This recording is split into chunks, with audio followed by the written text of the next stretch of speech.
Hi guys, Paul here from PABrewNews. Got a beer here, 2 weeks in a row. I can't believe it.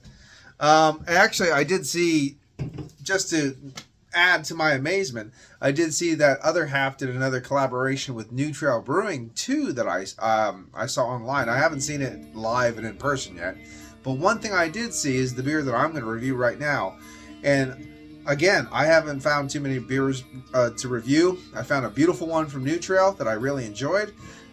A new week, new time, new beer. I found again. I went back a week later to the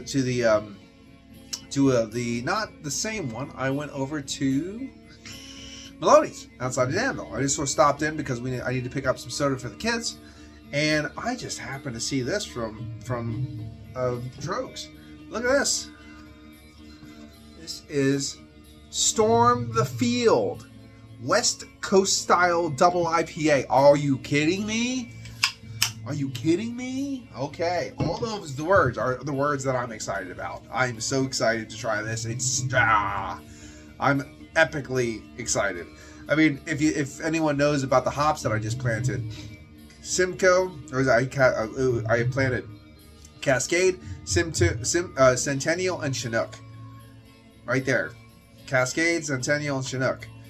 I'm planning on brewing some Westies. And this is a Westie right here. It's a double India Pale Ale. So let's see. I don't know where the ABV is right now. So this is in a collaboration with Anti-Fragile Brewing Company and Sworn Brewing Company, and as well as Warwick Farm Brewing Company. Now, Warwick Farm also did a collaboration, a kind of campsite, double IPA with New Trail. I haven't picked that one up yet. I did see it, but I saw this one, so I picked this one up and said I don't want to grab too many beers because it's gonna kind of want me to drink them all, and I don't want to get into that habit. So just picked up a 4-pack. I'm off for the next 3 days. Make these last. You know what I mean? So anyway, Storm the Field, West Coast double IPA. I'm extremely excited. I'm almost like frantic. So I need to calm down. Sons! So anyway, 16 fluid ounces, chalice, hashtag proper glassware. My problem is I can't see an ABV. I did just see a tasting note too, so I'll just read these because it's okay. The one actually bothers me a little bit, and I'll explain to you why. So we'll just get into the tasting notes that are tasted here. We taste nectarine, yes. Peach, okay. Touch of pine. Motherfuckers, it's supposed to be a West Coast style double IPA. I need epic amounts of pine. What do you mean touch of pine? What the hell, guys? Come on, stop brewing. Brew beer for beer lovers. The old school styles. Get those palate wreckers back. Come on. Anywho's. Here we go. Let's crack it in. And I don't want to touch a pine. I hope there's pine in it. I hope it's bitter. I hope it's dank. I hope it's everything I want it to be. I want it to be a proper... Because if it's not a proper West Coast IPA, I can't give this a proper score. I mean, that's just the way it is. Soft hop haze. Looks really, really nice. It does. It looks very, very nice. Soft hop haze. Soft carbonation. Let's see. It looks the bubbles are growing up a little faster than I would prefer. Might indicate a slightly thinner body, but let's check it out. Cheers. It's got a good smell on it. It really does. Maybe they were just talking about the aroma, not the taste so much, because I do get a little bit of a dank, soft, herbaceous pine. Mixing in with a nice piffy grapefruit tonality. A little nectarine, tangerine.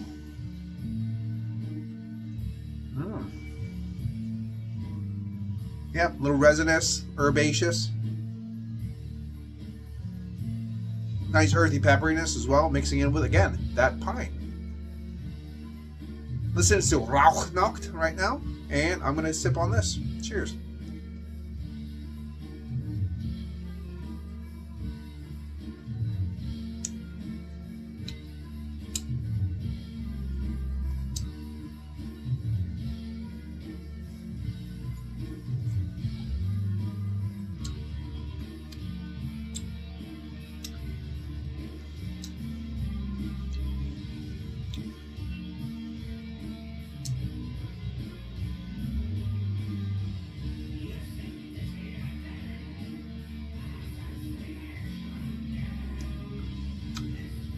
There's a little bit of bitterness in the background, a little dankness, a little resinous quality, soft, and there, I guess there's I could say peach. I could say that.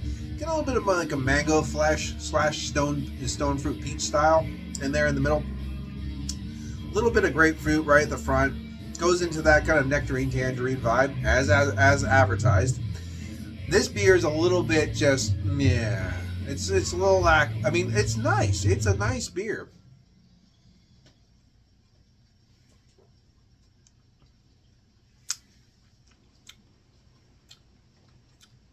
It's a nice beer, but it's almost like, yes, this is what beer's supposed to be.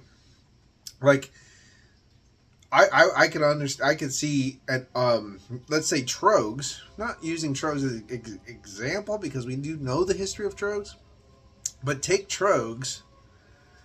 Let's take Troegs 15 years ago, and they said, okay, we want to try to make a nice, big, bold IPA to catch people's attention. Not a West Coast, just a big, bold IPA. It would taste like this.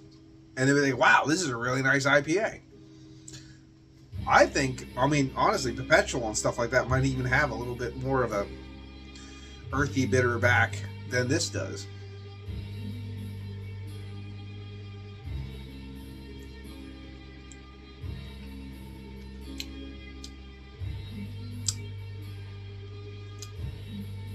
It is a nice beer. It is a nice beer.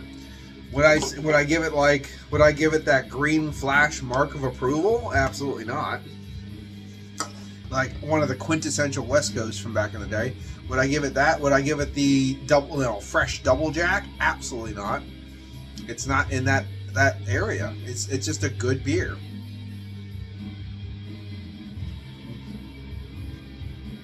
It is a good beer. It is a beer that takes you away from the juice bombs, so it's still extremely enjoyable. It still mixes it up. It does exactly what it's supposed to be doing. If this is a double IPA, 9% alcohol by volume, doesn't say, can't find the ABV, hides the ABV extremely well. Gives a little bit more of a playful bitter back to it. It only has a little bit of faint pine, a soft resinous quality, which I'm kind of like, damn, I want more. I almost want like a Waldo, where's Waldo kind of vibe going on right now. I've just been yearning for it. So this is a taste of where they could go. They're not there yet. For me, with the West Coast style double IPA, you need to go bigger. West Coast triple IPA, up the ABV, go ridiculous on the dankness, the pine. I mean, we were just talking about this at work today. I do really enjoy the pine forward beers where you almost smell a specific tree in it. I like when I get blue spruce in my beers where it's very prominent. Because back when I was a kid, we used to have the Christmas tree in the closed-in porch, which was not heated.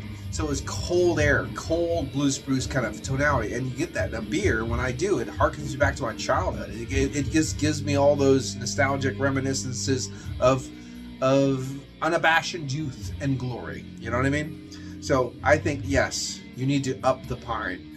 This is just me, an advertisement of me telling you need to put more pine in beer. Make beer piney again. I don't know.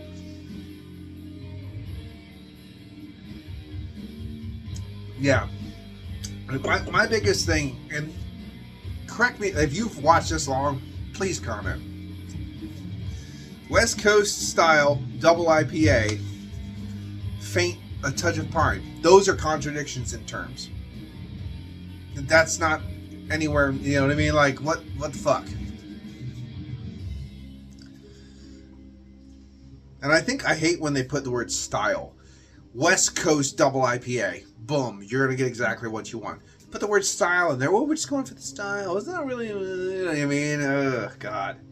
It got me, though. It got me to pick up the fucking can. And it's not bad. Again, it's not bad, but it needs to be more. It needs to be a West Coast, and it's not. I understand they're on the East Coast. I know where I live.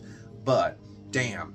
One of the best West Coasts I've had, from an East Coast brewing company, actually, was The Great Return by Hardy Woods. That was an amazing West Coast IPA. So, we on the East Coast can make great West Coast IPA. This is a very good beer. I would say it falls a little short on the West Coast IPA tagline. Anyway, this has been Paul for PABrewNews. I'm going to give this one, because I do enjoy it, absolutely, I'm going to give this one 8.5. 8.5 out of 10, just a little bit on the under the West Coast style mark, so I have to put it where it's going to be. Completely enjoyable, drinkable, and it does mix it up, and I'm so glad it's not a juice bomb. Anyway, this has been Paul for PABrewNews. Cheers. Watch that finger. Here it comes.